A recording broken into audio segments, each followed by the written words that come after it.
At Stanford, I always include that I'm a PhD student on leave. And actually, last time I spoke in my advisor's seminar just a few weeks ago, he said, "Oh, I learned something already, that Larry's still a student." So anyway, it's always a pleasure to be back at Stanford, and let me get started. So actually, at some point, my computer will wake up in advance. Okay, so what am I going to talk about? I was trying to build a talk that's really focused on entrepreneurs, and it looks like a lot of you guys might be entrepreneurs or want to be entrepreneurs. And I'm going to try to be a little bit controversial, and you should feel free to stop me and ask questions or refute the points I'm making. So maybe I'll argue things a little more strongly than they should be just to make a point. But I think there's a lot of opportunity out in the world by doing things a bit differently than other companies have done them. And I'm sort of amazed more people don't do this. And I'm going to use Google as an example of a way of doing things differently. Then I'm going to talk briefly. I try to cover some things about entrepreneurship that I think aren't covered other places. So I'm going to assume you guys have all read lots of books and heard lots of great talks today and other times about general things about entrepreneurship. And I'll try to cover the things that I think people don't know or are less represented. And I'll try to explain a little bit about how we do these things at Google. So this is actually a picture of me at a pretty young age playing with Legos. And I've always, I just wanted to give you a brief background about myself so you kind of know where I'm coming from. I usually don't do this in talks, but I think it will help you understand the points I'm trying to make. So I had a computer. I was lucky enough to have a computer in my house at age 6 because my father was a computer science professor. And this is a pretty unusual thing. This was 1978. It's a pretty unusual time to have a computer, and I think I was the first kid in my elementary school to turn in a word processed assignment, which kind of amazed my teachers. And at a pretty young age, I wanted to be an inventor. And actually, I read a autobiography of Tesla, and I read all about Tesla. And Tesla is the guy who invented AC power and generators and all sorts of things that we use today. And he barely was able to support his work. He's probably one of the greatest inventors of all time, and he's sort of pathetic in that he would have been able to do more if he was better at commercializing his inventions. And so I realized soon after reading this autobiography that what I should really do is start a company or be a professor someplace that I could have a lot of influence on what happens in the world, because my goal is really to change the world by bringing new things into it. And I think this background sort of helped me. Even though I have a very technical background, I knew I'd probably want to start a company at some point. So I did a lot of work in that area. So eventually ended up at Stanford in the PhD program. We started the research. Actually, I guess you already mentioned most of this in your intro. We actually raised an angel fund in 1998. If people have questions, I could talk about that more. But it was a pretty straightforward process. It still took several months, but there was a lot of people who wanted to invest, and it took us time because you want to do these things right. And one of our original angels, Ram Shriram, is still on our board and still very helpful to the company. So it's important to get the right people involved, and sometimes that will probably always take time. We raised a VC round in May '99. We have John Doerr from Kleiner, who's one of the main VCs in the Valley, and also Mike Moritz from Sequoia, who also invests in Yahoo and a bunch of other companies.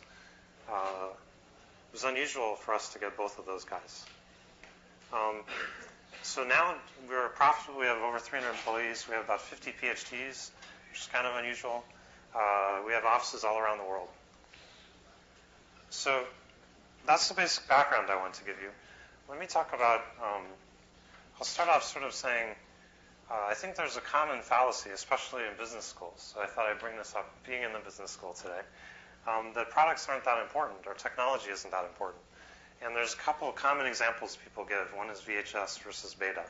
You guys familiar with this example? Beta was the better technology and VHS won. In fact, the technologies aren't that different. And, people are probably mostly concerned with price and, availability and things like that. And so, it's not a very good example. Same thing for Microsoft versus Apple. Microsoft really had more distribution. They were more open in the way they did their distribution. And I'd argue, the products for a while, there's differentiation in products, but there certainly isn't that much right now. And so that's also not a good example. I think in the enterprise space also, people think technology isn't important in the enterprise space because it's not, basically. How complicated is it to build a system that keeps track of your finances. I mean, it's just not a particularly hard technical problem. It's mostly a business problem, right? How, who does what in the business, how you manage them, how you control your spending, and all those kinds of things. I think Google's a pretty good example of why, products and technology are important. So, and I'll talk more about that. So, the common wisdom is that, marketing is what really matters, based on this products and technology not mattering. And I think that sort of misses one key thing, which is the internet. And the internet is changing the world. And if you look at the trend, which the internet represents, you'll say, with the internet, you'll probably have better information than you do now on products. If you assume people have pretty good information on products, are they going to buy the right product? Probably, and they'll probably use that information rather than your advertising. It also gives you distribution. With the internet, you can have a lot of distribution without spending very much money. And I'll give you some examples of that. And I'd also argue, if people have choice, where they really want to watch the same TV ad 100 times. If you have a TiVo, you're going to fast forward, right? And there's actually legislation to prevent you from fast forwarding that's in the works right now. But I assume probably, given enough choice and, reasonably well-formed government, that we'll end up with choice in these things. I think the other thing people are missing is that products can be improved a lot. It's not the case that most things work. And, excuse me, I was just actually at the TED conference, which was in Monterey, and there's Walt Mossberg there, gave a talk. He's kind of a Wall Street Journal technology. He has a Wall Street Journal technology column where he basically complains about everything. And it's been a tremendously popular column in the Wall Street Journal because basically he says, why don't any of these things work? And I'll have a quote from him later, but things can be much, much better than they are now. Finally, not everything's toothpaste. There's probably not that much difference between toothpaste. Mostly works and so on. So, that's where, on those kind of products, you see a lot of marketing, right? So there's not much else you can do. So I'd argue that most companies are actually innovating only in business space, not in the technology at all. And I think there's a bunch of reasons for that in the industry. I don't think it's because there's not huge opportunity in technology. It's because that requires a broad understanding of sort of the business, the technical side. You might need to know about hardware and software. Google, we're mostly perceived as an internet company, but part of our innovation was having low-cost hardware, which we basically, you can see in the Gates building, there's a disk case we manufactured, and we continue to, buy our computers significantly cheaper than anyone else does, which helped us because we have about 15,000 computers. And so part of that is, the low-cost hardware made the software possible. So to do interesting things, you have to do pretty broad. You have to have pretty broad understanding. There aren't very many good examples of this. I mean, I don't think there are that many companies that have really succeeded because they had great technology. I'd argue Google is a pretty good example, but there aren't that many examples.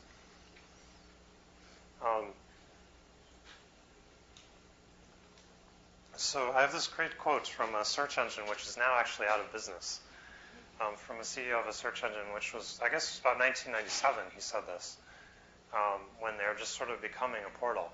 He said, our search engine is 80% as good as the other guys.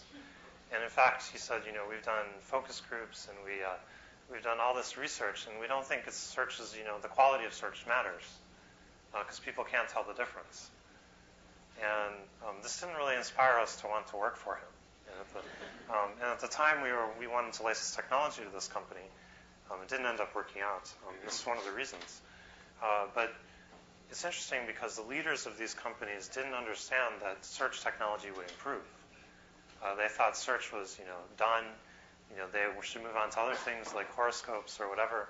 And, search would be something they all had, and it would be roughly similar. And I'll just give you some numbers. So since 1998, when we started, we had about 30 million web pages in our index, and that was competitive. Now we're by far the largest, and we have over 3 billion items, 3 years later. And, that doesn't just sort of happen spontaneously, right? That's a lot of work. And you have to put serious money into development to get those kinds of things to happen. So having this vision about where things are going to go is really important. And in fact, we grew with virtually no advertising, and in about 3 years, we've become the largest search provider on the internet. And that's basically because we have a product that people want. Hey, all you guys in the back, do you want to fill in down the front? There's lots of seats. Why don't we break and have people? You guys look really uncomfortable. Yeah, come on up. Don't be shy.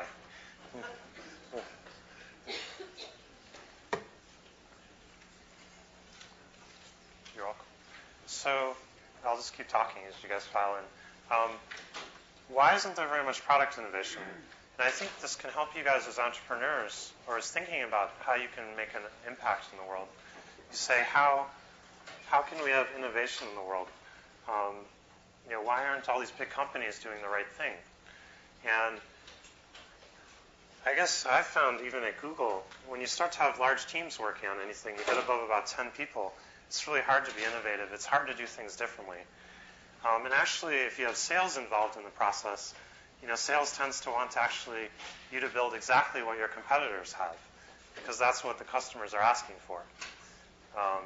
And we actually just released an enterprise appliance, and this is a real issue for that. We released a box that's designed to go into enterprises, and it's different than what everybody else sells. And if you ask the customers, they'll say, we want all these features. They won't actually tell you they want something that works and that's low cost and those kinds of things, because they don't even really realize that's possible. So this is a big issue for companies. Leaders are usually not technical or even product focused. They're not sort of focused on whether something will work for people. And actually, a lot of people would argue companies always become marketing or sales driven. Another thing that happens is companies grow. We have about 300 people, and we do basically a couple of things. When we were about 3 people, we did one thing. And so right now, we went from having about 3 people working on, Google or, that size business to having, 100 people working on the equivalent size business. And so it's harder to change when you have 100 people working on something. You can also do more, but it's also harder to change. So if you're an entrepreneur, you can use this to your advantage. Big companies are going to be slower to move. It's going to be hard for them to add businesses. It's going to be hard for them to do things that aren't sales driven. So if you can really innovate in a space because you have some vision about it, that can be really helpful. Another point I want to make about advertising, just because it was fun. So when we were thinking about marketing Google in the early days, we actually had some marketing people who wanted us to spend like $5 million on a TV campaign. And you sort of ask them, well, why do you want to do that? And they say, well, that's what you're supposed to do to get people to learn about your product. And I say, well, why don't, and they say, well, we should spend, 30% of that online and 70% offline on TV. I say, where did the 70-30 come from? And, this sort of becomes a, well, that's just what people do kind of argument. You should always be suspicious when you get even numbers for anything. And in fact, I had this later explained to me by a CEO who works just recently, he runs a very large advertising company. He said the reason is that all the VPs of marketing in companies' life dream is to do the Apple Super Bowl ad. And you guys all laugh, but it's actually kind of true. If you talk to these people, they really like art, and it's an exciting thing to do, and you can have a big impact on the world. So that's a really exciting thing, to build a Super Bowl ad that everyone will remember and will affect the whole computer industry, right? Like Apple's did. That's pretty unlikely, though, and it's maybe not the right way to spend money, right? You have, to make an analogy, you have similar kind of thing in product marketing. The kind of people who define products in companies traditionally have some business background, or they have sort of a pretty random background besides the business background, and they're not really focused on products. And there's some good programs here at Stanford. We're really lucky to have the HCI program and other product design kinds of things in mechanical engineering. Traditionally, people who design products don't have that background, and I'd argue it really shows.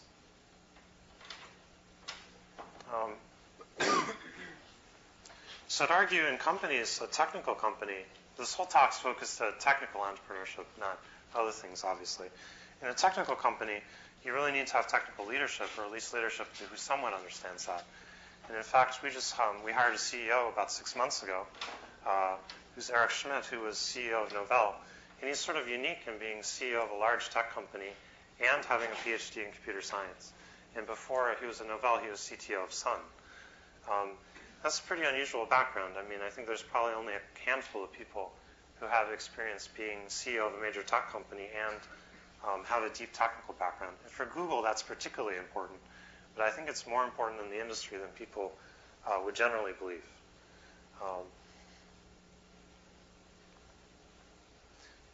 So Walt Mossberg, yesterday I saw him talk, and he made this great point I just had to bring to you guys, was that when you buy a computer and it doesn't work, you start writing to your columnists, and you ask them what you should do, and you go on message boards, and you talk to your friends, and you try to fix it, right?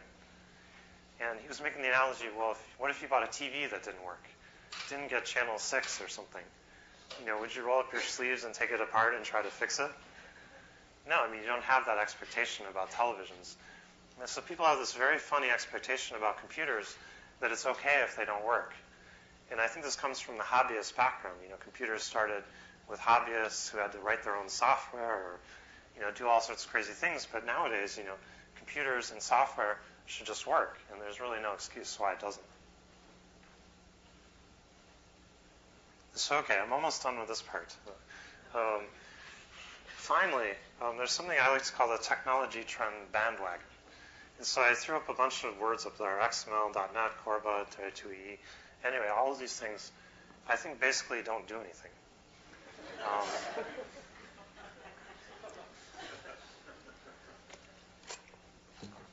And I would hesitate to speculate how much money has been spent on them.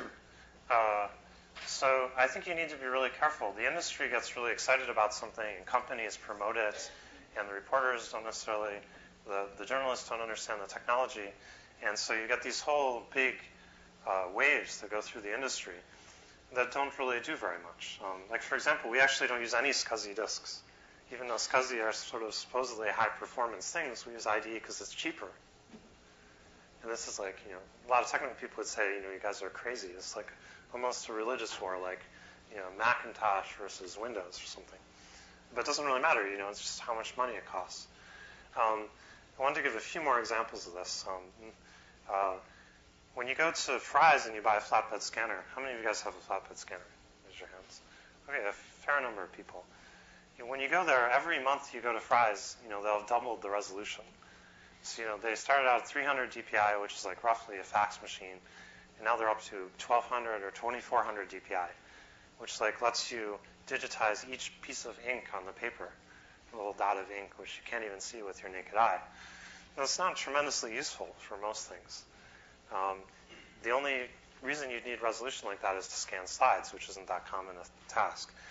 And in fact, you'd probably much rather have a scanner that was fast. Most scanners take like a minute to scan a page, which is a really long time, right? But they don't advertise how long they take because they take so long you wouldn't buy one if they printed on the box. So there's probably a lot of opportunity to build a scanner that's fast, right? Because nobody else is doing that. But the whole industry is on this resolution kick rather than doing the things that people would really need, which is actually, to be able to get their work done in a reasonable amount of time, right? Let's see. Same thing with still cameras. Still cameras, digital cameras are going up in resolution, but video cameras aren't. There's no particularly good reason for that either, right? You could probably make a lot of money selling a video camera that had higher resolution, so it would produce, spectacular things, right? Anyway, a bunch of other things. The question you should ask is really, do users really care about what is that the company is doing or what it is that's going on? And, or, does it help engineers? That's also a legitimate thing. But most of these things, I'd say no for all of these. Right?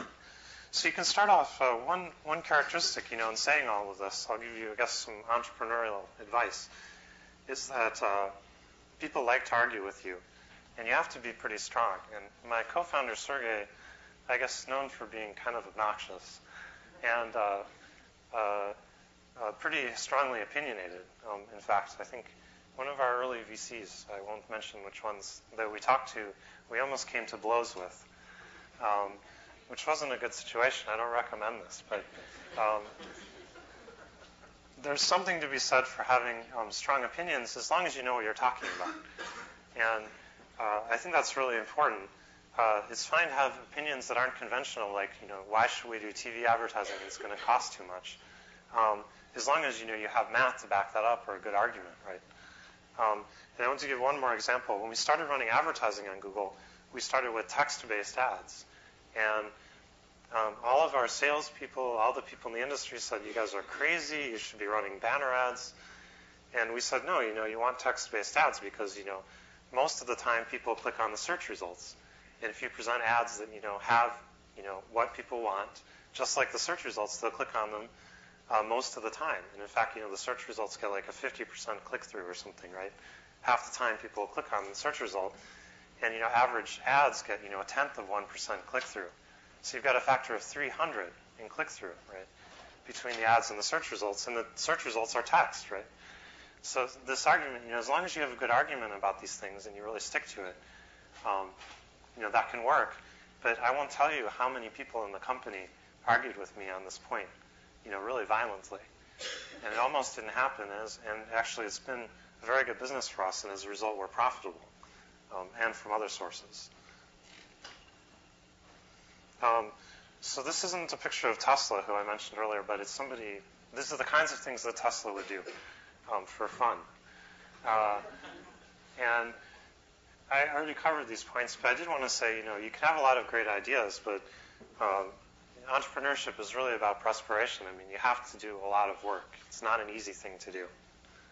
And there's a lot of great ideas in the world, you really need to make them happen, and that's the work. So I'm going to go through this really fast. So this is from another talk I gave. But the idea is I just wanted to show, maybe for the more engineering-minded kinds of people, the kinds of things that I think about and the ways you can identify maybe areas that would be good opportunities for entrepreneurship. And the basic idea is the last point I make, which is you want to find things that seem wrong. And I know this sounds very negative, like you walk around the world getting upset about things. But actually that turns out to be important, You should notice when you have trouble coming in the door because the handle is designed wrong. Don Norman, who has a great book on this, explains in great detail all the poorly designed door handles. And you're just like, this guy is crazy. But after you read this book, you walk around the world and you get upset when you I guess that could be depressing too. But it turns out to be really useful because you walk around the world and you notice things that are designed wrong. And those things are all great opportunities for improvement. Maybe not door handles, but other things. So I want to just go through this. I want to give some examples of things people aren't good at keeping track of. And one thing that I was really astounded by as I computed this a couple weeks ago was the cost of a computer is actually down to about $200. Like a pretty decent computer. And, you kind of wonder why people spend $1,000 on their computer. In fact, my family just bought a computer and they spent like $2,000. And they got a computer that's sort of marginally better than this one. But anyway, it's good to keep track of costs of things because that's really what drives adoption. You look at something like 802.11, which is the wireless networking. It's dropped in price tremendously. And in fact, it's down to about $60, right? You sort of think about, well, if I have $60 for a high-speed wireless network, that operates over a couple hundred feet, maybe I'm going to start to put that everywhere because, it costs less than doing the wiring, right? But the price is really, really important. And you also notice notebooks are way more expensive than desktop machines, which is also not probably commonly known. So I think there's about 10 failed companies based on this slide, which is that the minimum cost of an LCD for a PC is about $300. A pretty small LCD like you'd find in your laptop. And, a monitor, you can get a pretty good monitor for like, $120. People in the real world sort of care about costs. And so are you going to be able to build an appliance, that goes in your kitchen that costs, hundreds of dollars more just because it has an LCD? Well, there's a bunch of failed companies based on that premise. I think purely due to the cost. Storage, I just wanted to highlight one thing here too. If you have tape media, it's almost the same price as hard disks, $1 per gigabyte. And tape is like a lot harder to deal with than disks. Do you think tape is a great, business to be in? Probably not, right? Eventually, it'll get all replaced with disks. In fact, we're doing that at Google. We don't really use any tape. We use a very small amount of tape. We have about 1,000 terabytes of disk. and almost no tape. So anyway, one other point I want to make is there's a whole bunch of companies in the Valley that are based on disk, and I would give you companies like Oracle as examples. Their technology fundamentally is operating on disks. And if you notice the last point on the slide, disk is actually about 200,000 times slower than memory at doing a random access. And it turns out that memory is actually, RAM is cheap enough now that you can put basically any database you want in memory. And it's probably a lot easier for programmers to deal with something that's 200,000 times faster, right? And it doesn't cost particularly more. So the industry is very slow to notice these things. I mean, are there great opportunities in all of these numbers? Certainly. There's great opportunities for companies in all of these things. You just need to keep track of them. I'm just going to show you how much memory, how much power things use. They use, disks use like 5 watts or something. Go to this slide. If you want to power your disk for a while, you need like, a pound of batteries is basically how it works out. And this is why laptops don't really have battery life, is because basically the amount of power in a battery isn't very much compared to things like processors, which can use as much as 100 watts. So 100 watts of battery, for an hour is like a big thing, right? If you have even the best possible battery, which is basically lithium ion, you're still going to have like 2 pounds of battery just to power that for an hour, which is clearly a problem if you're carrying it around. So this also isn't that relevant to you guys, but I just thought I'd show it because I saw it at the TED conference yesterday. It was really exciting, kind of basic technology thing. And I thought I'd show this to you because I think if you base companies on things like this, you can find a good business. I don't think robotics is necessarily a great business, but if you find some place where there's a good business opportunity and sort of a technological breakthrough, then you're in a really strong business position relative to just having a business opportunity or just having a technological opportunity. And I thought I'd show this just because it's really, really cool. So there's this guy, Robert Phil, who's a professor at Berkeley, who's been studying locomotion in insects, basically, in small animals. And it's pretty amazing stuff. They figured out that cockroaches and things like that can go through, if you look on the right-hand side here, they can go through this kind of very rough terrain without even slowing down at all. Like they just go full speed through, terrain that's like higher than they are. And, they're trying to figure out how they could possibly do this. And, you'd think the cockroaches have really sophisticated control mechanism, things like that. Well, they actually decided that it's because the cockroach's legs are springy. And this is recent research that I just did. And so they decided, well, maybe we should try to build a robot based on this and see how well it works. And it turns out, I'll show you this little animation here. I downloaded it from their website. So this is this robot that has no control system. Those are just motors that are spinning. And this is like an order of magnitude better than all of the robots that have existed. And the reason is the legs are springy.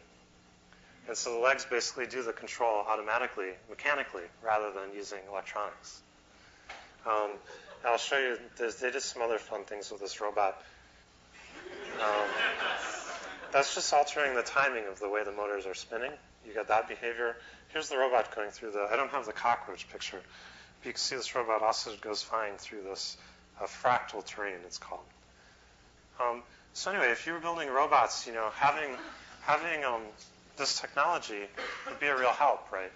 You'd probably be able to compete really well against the people who are building wheeled robots or much more complicated things. In fact, they even put this in a lake and it can swim and it goes right out of the lake onto land, and it's pretty incredible. So there's a lot of things like this in the world. I mean, it's not necessarily lots, but there's enough to start companies based on. And if you start a company on one of these things, I'd argue you're likely to be a lot more successful than if you're just using business. So I'm going to segue into some entrepreneurship things. These are basically things that I found people are sort of under-investing in. And I want to give some examples from the conference again I was just at, because they're really fresh in my mind. So you guys know who Dean Kamen is? He's the guy with the Segway, the scooter. You know what I'm talking about? This like really fancy scooter. And you kind of think he's crazy if you see if you read the press about him.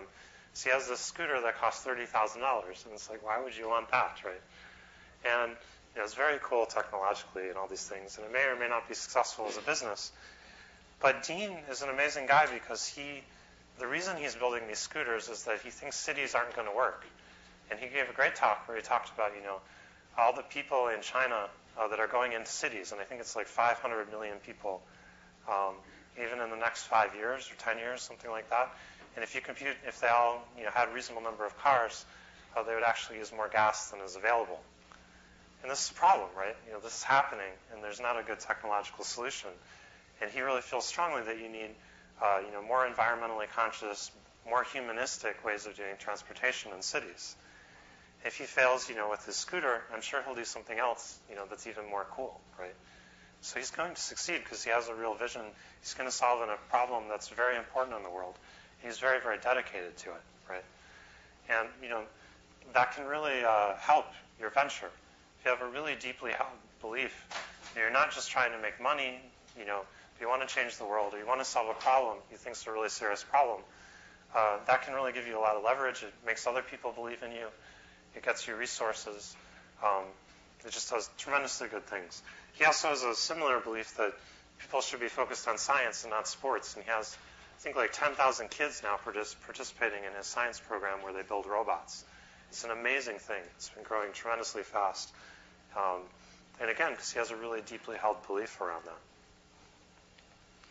Amory Lovins also has a similar kind of thing where he believes in efficient and restorative use of resources. And he's done all sorts of amazing things. Like he built a house in Aspen that's heated only by a banana farm. And it's completely livable inside, and it costs less to build than an equivalent house with a heating system. And he's building, a 100-mile-per-hour gallon car that's not worse than an existing car in any way. It's just lighter. So anyway, I think having a strong vision, strong goal for what you're going to do can really help you be successful in your businesses. I'd argue Microsoft's goal was really to have a computer on every desk. And that's a really strong goal. It's a power to the people kind of goal, and it really got them far, as you can see. And you should think about what you really want. How you can define a very strong goal and also, one that's a good business, because then you'll get tremendous leverage. Sort of related to this point, a lot of companies get started purely to make money, and they almost always fail. If they don't fail, they generally don't change the world, or they don't become big companies. And I'd argue that the main reason is that how much money do you need? So there's some people in the world, who want even $100 billion isn't enough, right? And there's probably, a few people in the world like that, and they're going to be like that. But for most people, probably, $10, $20 million, maybe not around here, but in most places would be plenty of money, right? There's only so many things you can buy, right? And so what happens is companies get to the stage where they're worth some amount of money, and then they get sold, and then something bad happens to them because the entrepreneur no longer cares about it, right? And so that tends to be a bad motivation for companies, which is why I sort of pushed on the vision thing. You also should think a lot about how you want to treat employees. I wanted to give some examples. So my father's father, my grandfather, was a auto worker in Flint. And during the sit-down strikes in Flint, they actually manufactured weapons. So I have this weapon they manufactured, which is a iron pipe like this long with a hunk of lead about this big on the end. And he would actually carry that to work every day for protection from the company, basically. And this is 2 generations ago, right? This isn't a long time ago. People, Google don't have to do that, hopefully. But I think if you look at the trend is towards employees being treated better and better because, basically in a company all you have is employees, right? And we try to push that envelope rather than follow. So we have a lot of benefits that are unusual in our company, like we have free food that's well prepared. We have like masseuses. We have a doctor who's on staff who's in the company. And these things save employees a lot of time. I think ultimately they benefit the company's bottom line. And they make people more loyal and happier to work and more efficient. So you should think about, I think that's a really crucial issue. You also want to have a lot of integrity in what you do because you want, your employees to have high integrity.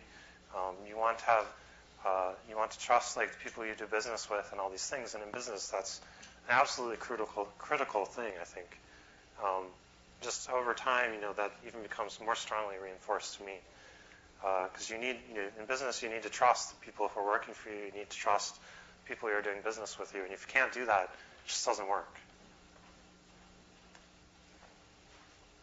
I wanted to cover some things about leadership style, too. I think it's really useful to lead through questions. And actually, our CEO, Eric Schmidt, really likes to talk about this. But I realized sort of from my own family experiences that, like I would call actually my mother and ask her, like when I had a difficult hiring decision. Remember when we hired some of our first employees, I'd call her up and, should I hire this person? And she would ask me a whole bunch of questions, and I'd decide whether I should hire them.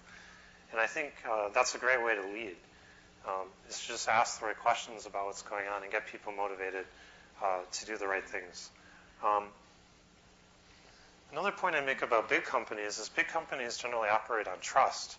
So you have people you trust to do things, and they tell you what to do, and you sort of okay it or not if you're sort of in a management position.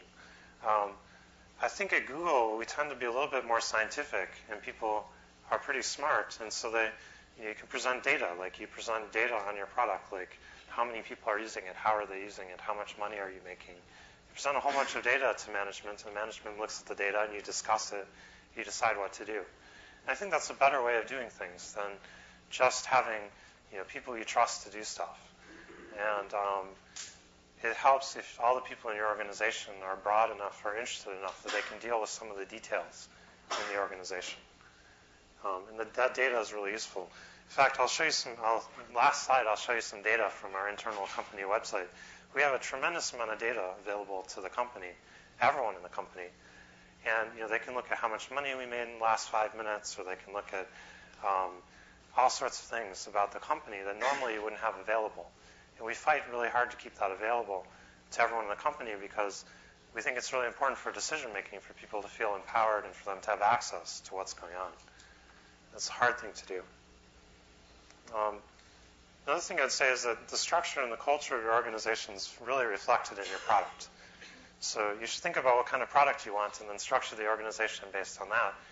If you have two separate organizations to do different ad products, you'll end up with two different ad products that don't operate at all together. Right? In fact, that's what we did. You can make decisions to do that, but the organizational structure definitely comes out in your product. And I'll show you some things about culture, too, I think, that have come out for us.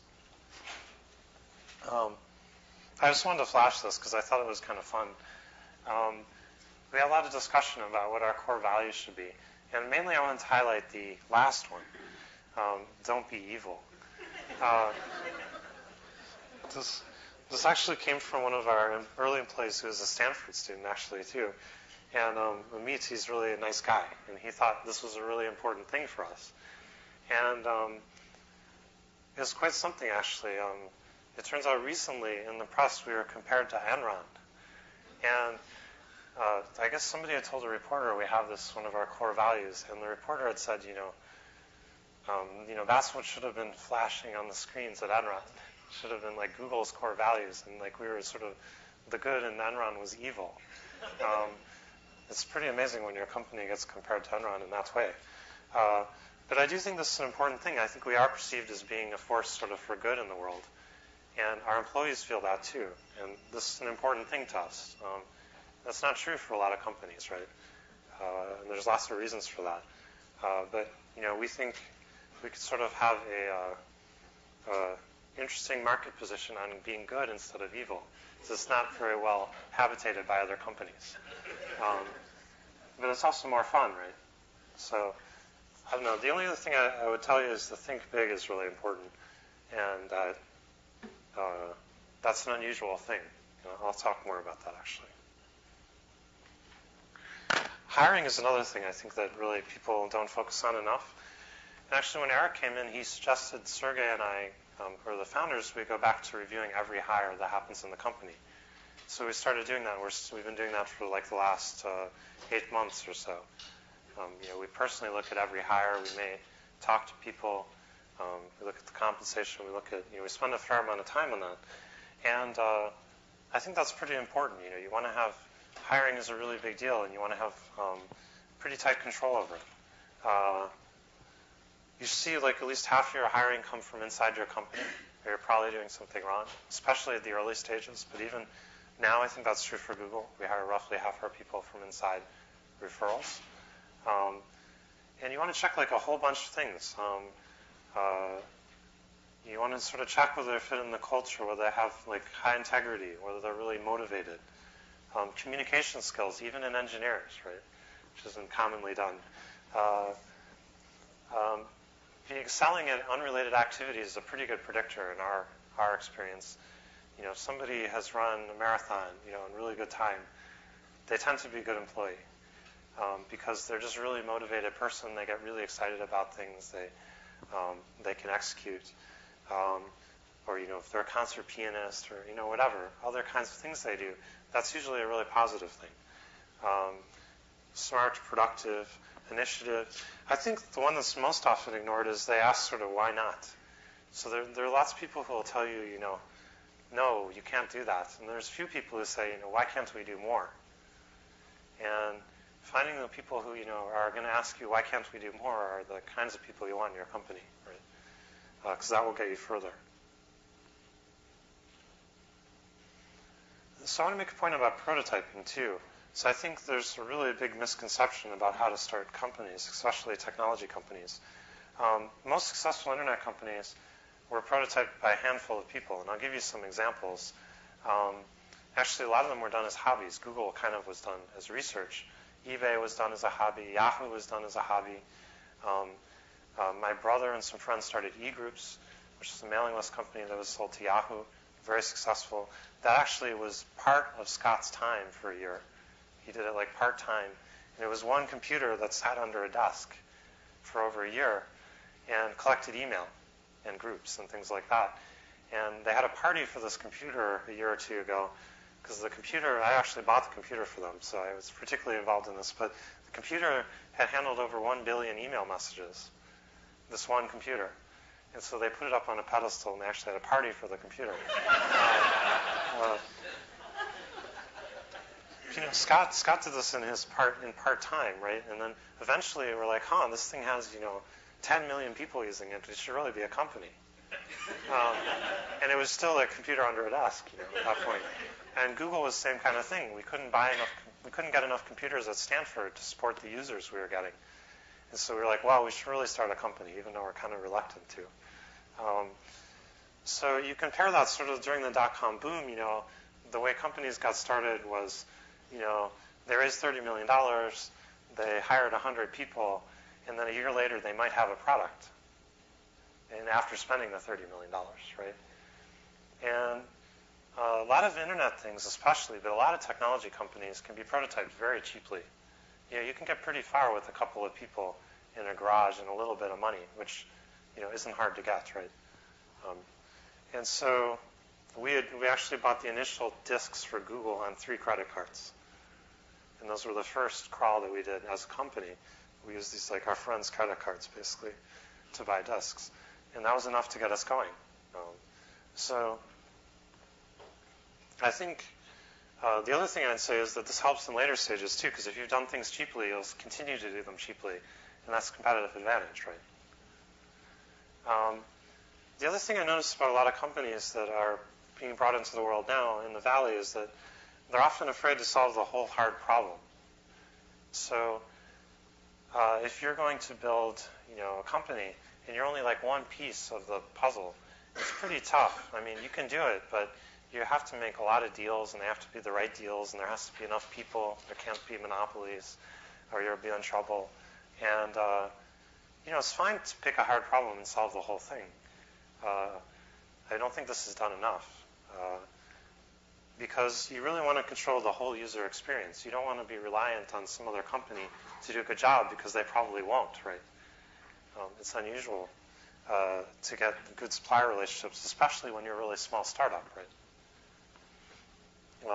And of course, if you have a single supplier, consumer, or deal, it's pretty much a disaster because those people will, you know, give you lots of trouble, right? I'd say don't settle in your early stages no matter what. the quality of the people you start a company with, or your early investors, are critical to everything you do. And people often get worried, they have this idea or they've been working on something and they're like, oh, how much money will I have to give, how much equity will I have to give to the other founders? And you shouldn't be worried about that. I remember this great story from Andy Bechtolsheim, who's one of the Sun founders and is one of our angel investors. When they were starting Sun, I forget who went to, I think Vinod went to Andy and said, I want to start this company. And Andy said, oh, that's fine. You could take the technology for $50,000. And Vinod says, no, I want to pay you like 30% of the equity, and I want you to work in the company. And, you see Sun did pretty well, right? And Vinod doesn't regret that, I don't think. And I don't regret, sharing my equity with Sergey, my co-founder. I'm really, really happy to have him around. And it's been amazingly important, and I feel, great about that, and I feel great about the equity we gave to our initial investors. That's not to say you should give a lot of equity to investors. You should get a good deal, of course, especially with investors. In fact, Andy doubled our valuation. We were asking for a particular valuation. He says, no, I think you guys should have twice that valuation. And negotiating as an investor, this is a crazy thing, right? So the point is, if you get the right investors, things will work out well. And you want to give them enough equity so they're motivated to help you. That doesn't mean you give them a lot, but